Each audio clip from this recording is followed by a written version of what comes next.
بسم الله الرحمن الرحيم إن الحمد لله نحمده ونستعينه ونستغفره ونعوذ بالله من شرور أنفسنا ومن سيئات أعمالنا من يهده الله فلا مضل له ومن يضلله فلا هادي له ونشهد أن لا إله إلا الله وحده لا شريك له ونشهد أن محمدا عبده ورسوله أما بعد السلام عليكم ورحمة الله تعالى وبركاته.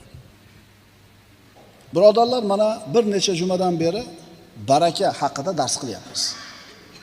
Bugungi mavzuyimiz al-barakatu ma'a akabirikum.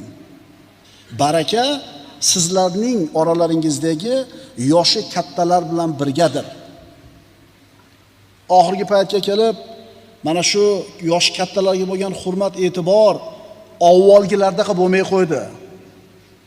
Sovet davrida katta bo'lganmiz, namozxonlar ko'p emas edi, juda ko'pchilik ichar edi, din diyonatga yo'l biz xohlaganchalik emas edi, masjidlar yopiq edi, ammo o'zimizni yurtimizni mentalitetidan kelib chiqib turib, kattalarni siylagan, kattalarni hurmat qilgan degan narsa tomirimizga singdirilgan edi.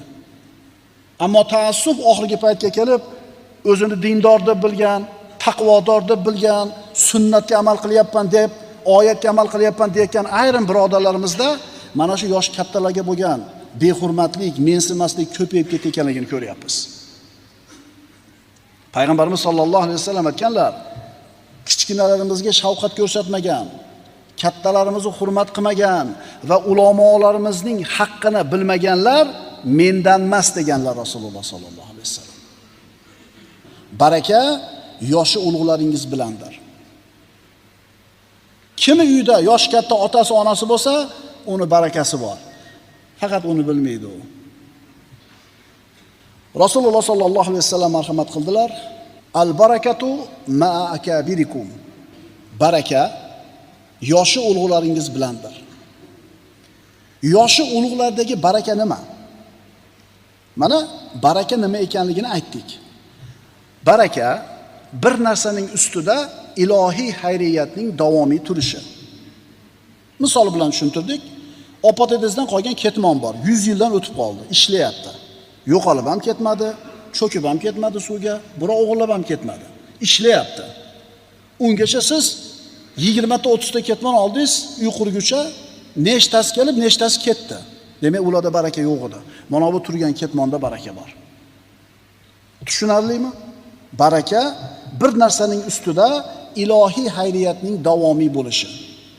U baraka vaqt ustida bo'lishi mumkin, ilmni ustida bo'lishi mumkin, pulni ustida bo'lishi mumkin, joyda bo'lishi mumkin. Yoshi ulug'lardagi baraka. Bu nima degani? Bundan maqsad nima? Qarindosh ulug'larning orasida din va aql egasi bo'lgan yoshi ulug' zotlarni tabarruk qilishligi bu mustahab amallardan hisoblanadi. Al-Qarofiy Az-Zahirada shunday deydi. Chunki u kim? Yoshi ulug' inson. Yoshi ulug' musulmon inson. Yoshlardan ko'ra ertaroq Alloh taologa itoat qilgan. Ya'ni sendan ko'ra ertaroq bosh sajdaga tekkan, sendan ko'ra ko'proq tasbih aytgan. Shuning uchun uni hayoti senikidan ko'ra barakaliroq bo'ladi. Al-barakatu ma'a akabirikum. Baraka yoshi kattalaringiz bilandir. Sahobalar bu hadisni qanday tushunishgan? Abdulloh ibn Mas'ud roziyallohu anhu dan rivoyat qilinadi. Qala la yazalu an-nasu bi khayrin ma akhadhu al-ilma an akabirihim. Modomiki deydi bu ulug' sahobiy, odamlar ilmni oralardagi yoshi ulug' insonlardan olishar ekan, xayriyatda davomiy bo'ladilar. Ilm beradigan odam ustozlarimiz bor. Endi mana shu ustozlarning ichida yosh kattaroqlaridan ilm olinar ekan, xayriyat davomiy bo'ladi. Chunki u yosh katta olim odamda ham ilm bor, ham hayotiy tajriba bor. Ta'limul muta'allimda Imom Zarnuji aytadi, ustoz tanlashlikda 3 ta isbatiga qara deydi. Birinchisi ilmli bo'lsin. Tushunarli, endi ilmli bo'lish kerak ustoz. Ikkinchisi taqvoli bo'lsin uchinchisi yosh katta bo'lsin deydi. Chunki ko'pni ko'rgan bo'ladi-da uchi. Ilmni yoshi ulug'laringlardan olar ekansizlar, sizlar xayriyatda davomiy bo'lasizlar, deyapti Abdulloh ibn Mas'ud roziyallohu anhu.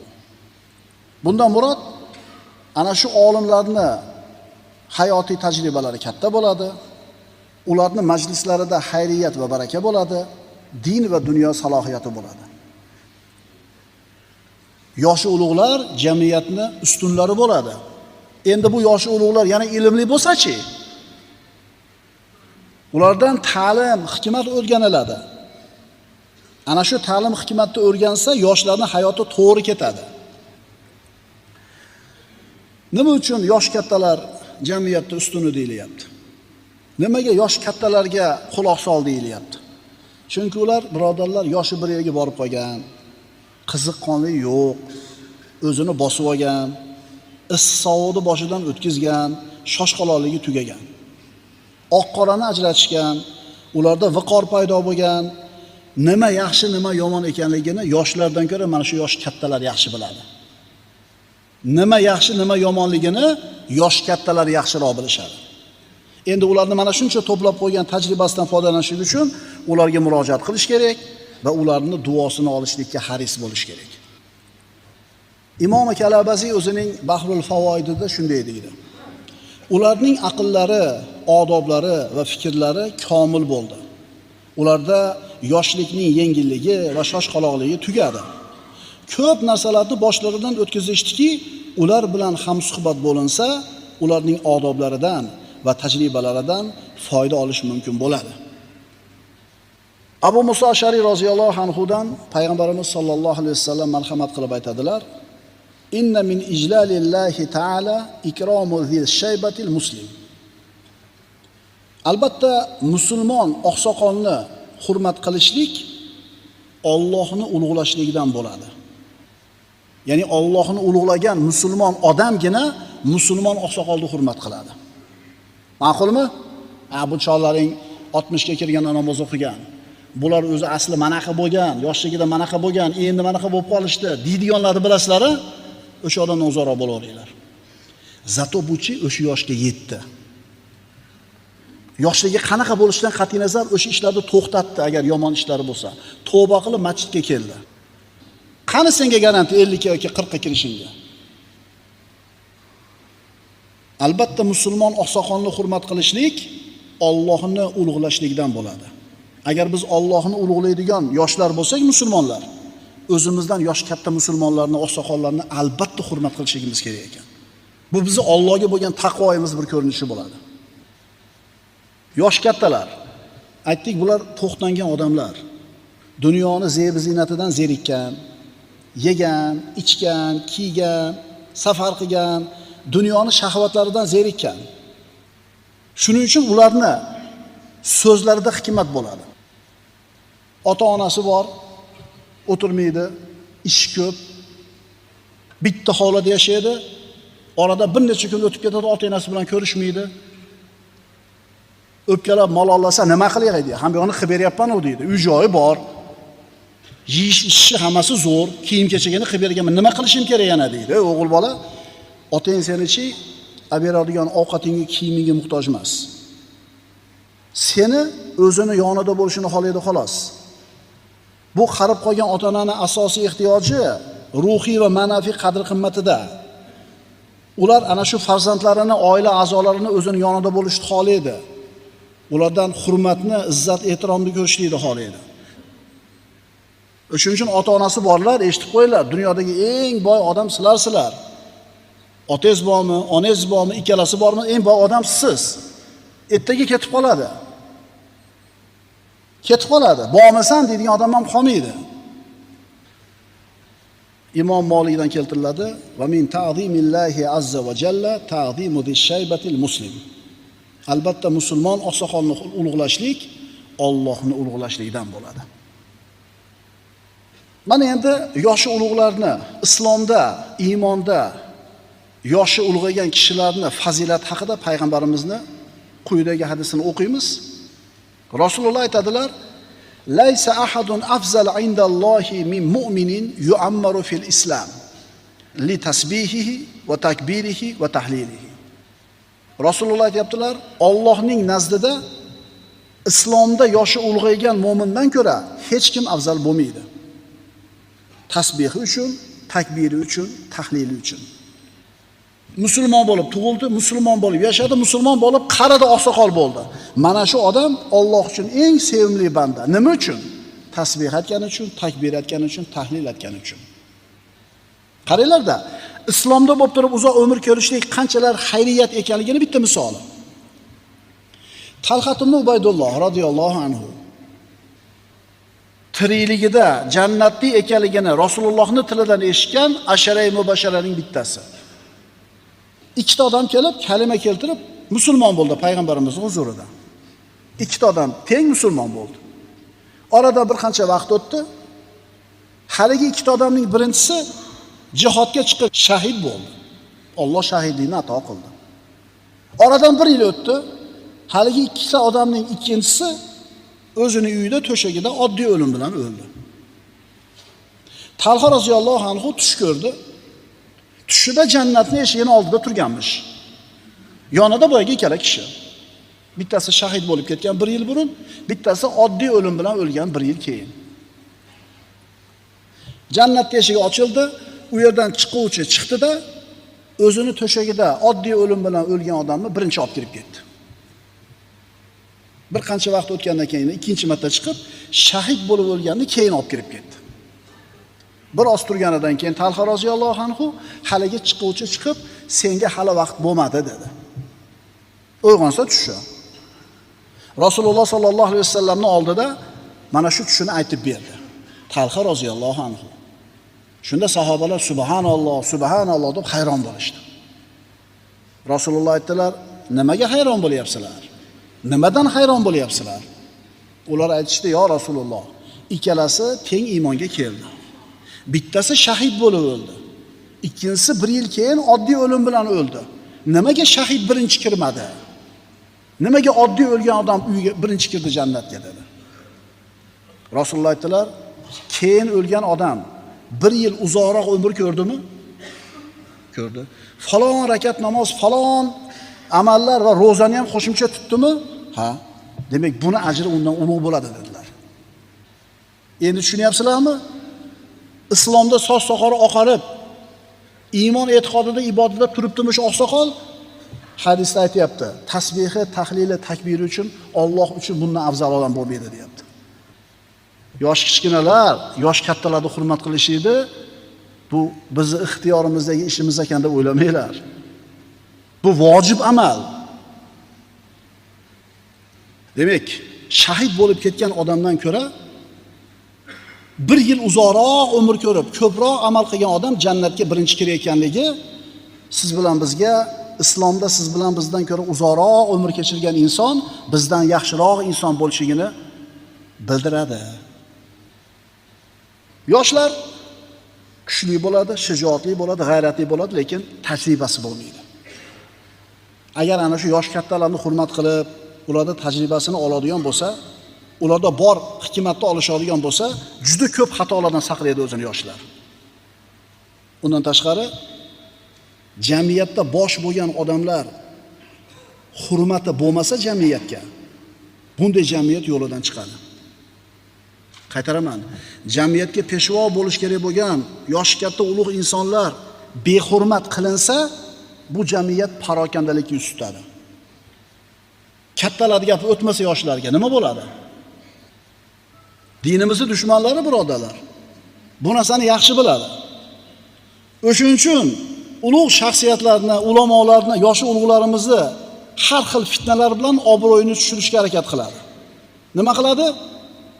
Ayblari bo'lsa poylab qidirib yuradi. Agar aybini topolmasa tuhmat qilishga jur'at qiladi. Ilmlarini shubha ostiga qo'yadi. Ha, umi bu manaqa. Ha, bu manaqa. Bora shunaqa odamlar atrofimizda. Jamiyatni yo'lboshchisi bo'lgan yosh kattalarga hurmat yo'q bo'ladigan bo'lsa, peshvolarga nisbatan hurmat yo'q bo'ladigan bo'lsa, bu jamiyat halokatga yuz tutadi. Ana shu ulug'lar haqida shubha tug'dirish, obro'sini tushirish, kamsitishlik birodarlar.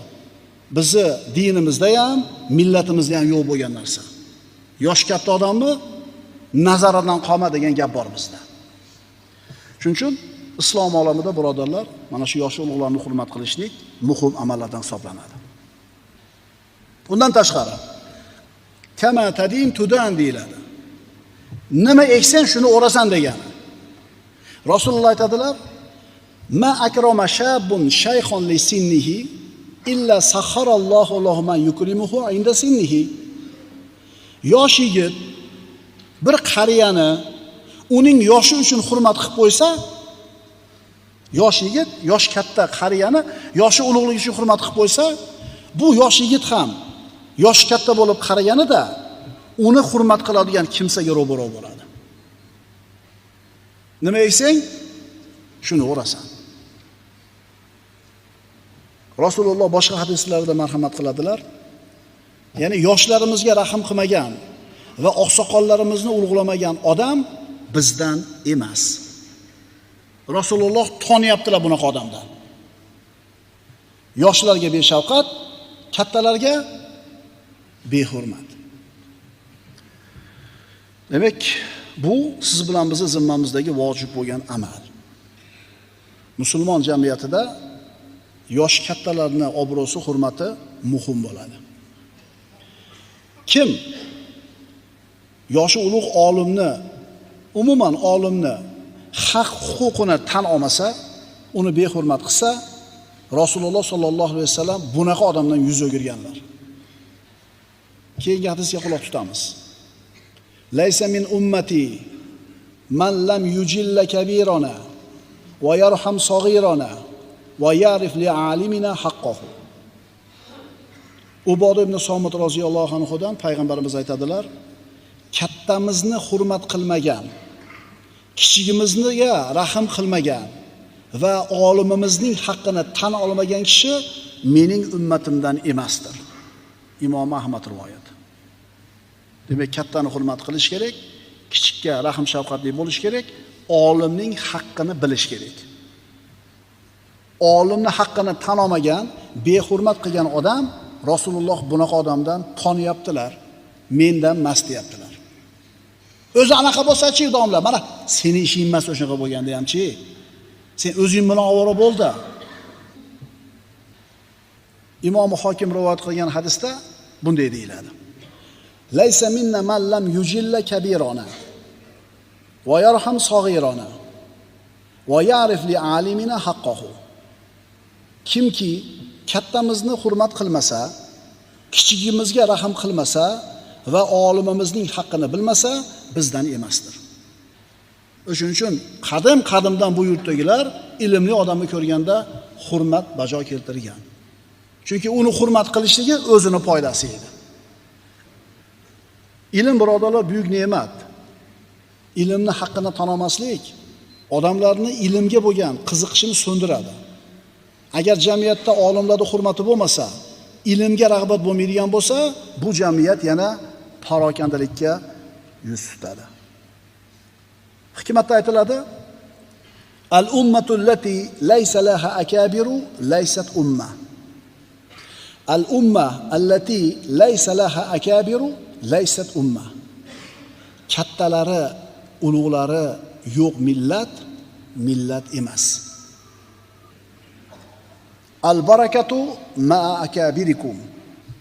Baraka yoshi ulug'laringlar bilan birga bo'ladi. Abu Hanifa kim bo'pti? Imom Shofiy kim bo'pti? Hum rijal va nahnu rijal. Ular ham erkak, biz ham erkak. Ular ham ilmli, biz ham ilmlik. Abu Hanifaga jur'at qilishadi. Abu Hanifaga hadis yetib bormagan. Abu Hanifa bilasanmi, tobiin hisoblanadi. Sahobalardan 6 yoki 7 tasini ko'rgan. Sahoba, tobiin, taba tobiin.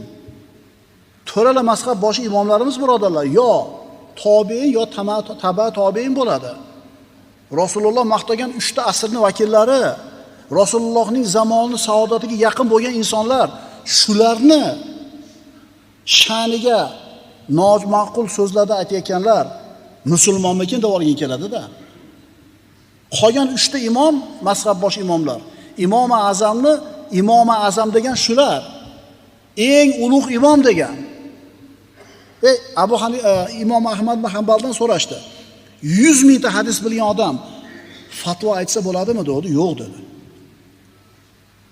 O'sha Abu Hanifaga, Imom Shofiyga tosh otayotganlar 2 mingta hadisni ham bilmaydi. Mingta ham bilmaydi kerak bo'lsa. O'tirib olib Abu Hanifani muhokama qilyapti. 200 mingta hadis bilsa-chi desa yo'q dedi. 200 mingta hadis roviylari bilan, matni bilan naizust, ya'ni kallasida turadi. 300 mingta bilsa-chi dedi, yo'q dedi. Hadis ilmining ummoni bo'lgan Imom Ahmad ibn Hanbal 300 mingta hadis bilgan odam fatvo aytishga haqqi yo'q deyapti. 400 mingtachi 400 mingta hadisni yoddan bilsa fatvo aytsa bo'ladimi deganida kaftini ko'tarib qimlatib qo'ydi. Endi bizni zamonimizda o'tirgan ayrim o'zini ilmli sanagan odamlar Abu Hanifani, Imom Shofiyni behurmat qilib, ularga hadis yetib bormagan, ular ma'nosini bilmagan deb turibdi. Imom Bayhaqiy rivoyat qiladi. Rasululloh aytadilar: "Jalisil kubara va sa'ilil ulama va xolitil hukama." Yoshi ulug'lar bilan o'tirgin, ulamolardan so'ragin, hakimlarga aralashib yurgin. Yoshi ulug'lar bilan o'tirgin, ulamolardan so'ragin, hakimlarga aralashib yurgin. Bu Rasulullohning buyrug'i. Jamiyatni barakasi birodarlar, ana shu jamiyatdagi yoshi ulug' insonlar bilan bo'ladi. Aytdik, yosh kattalarning tajribasidan bahramand bo'ladigan bo'lsa, yoshlar juda ko'p hayotda xatolardan, qoqilishlardan o'zlarini ehtiyot qiladi. Payg'ambarimiz aytdilar: "Al-barakatu ma'a akabirikum." Baraka yoshi ulug'laringiz bilandir. Payg'ambarimiz sollallohu alayhi vasallamning huzuriga ikkita arobiy keldi. Kelib biri dedi: "Ya Rasululloh, ayyun nasi xoyr?" Ikkita arobiy payg'ambarimiz oldiga kelib so'rayapti. Odamlarda yaxshisi kim ya Rasululloh deganida Rasululloh aytdilar: "Tuba liman tola umruhu va hasuna amaluhu." Umri uzun bo'lgan, amali chiroyli bo'lgan odamga tubo bo'lsin, ya'ni jannat bo'lsin. Demak, yaxshi odam kim ekan biz oramizda?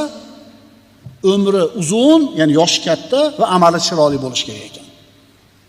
Ikkinchisi so'radi: "Ayyu amalil xoyr?" Qaysi amal eng yaxshi amal? Rasululloh aytdilar: "An tufariqa dunya va lisanuka rotbun min zikrillah." Dunyoni tark qilayotgan paytingda tiling Allohning zikri bilan nam bo'lishligi. Ya'ni zikrni shunaqa ko'p aytadiki, joni chiqib ketayotganda ham tilida zikr turgan edi. Eng yaxshi odam kim? Ya Rasululloh. Umri uzun bo'lgan, amali chiroyli bo'lgan odam. Eng yaxshi amal qaysi amal? Dunyoni tark qilayotganingda tiling Allohning zikri bilan nam bo'lib turishligi. Endi bir odamning umri uzun bo'lsa-yu, amali chiroyli bo'lmasa, birodarlar, bunaqa uzun umr balo bo'ladi. Yoshning katta bo'lishligini o'zi yaxshilikning alomati emas. Uni yonboshida amali ham nima bo'lish kerak? Chiroyli bo'lish kerak. Bunaqa uzun umr o'zini egasi uchun balo bo'ladi. Boshqa hadisda payg'ambarimiz aytdilar: "Xoyrun nasi man tola umruhu va hasuna amaluhu." Odamlarning yaxshisi umri uzun bo'lgani va amali chiroyli bo'lgani, va sharrun nasi man tola umruhu va sa'a amaluhu. Odamlarning yomonichi? Odamlarning yomoni umri uzun, amali yomon bo'lganidir.